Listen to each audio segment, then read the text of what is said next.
Have you ever been serenaded by crickets on a summer night? But why do they chirp? It's not just for fun. Crickets chirp for two main reasons: to attract mates and to mark their territory.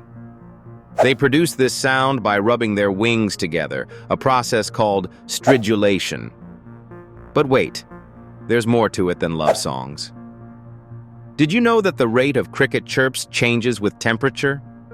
This phenomenon is so reliable, it even has a formula, Dolbear's Law. Count the chirps over 14 seconds, add 40, and voila, you've just calculated the temperature in Fahrenheit. Crickets also chirp differently for different situations. A loud, steady chirp says, "I'm available," while a quick, aggressive sound says, "Stay away." So next time you hear crickets, remember, they're nature's DJ, communicating everything from romance to rivalry, and even the weather. Fascinating, right?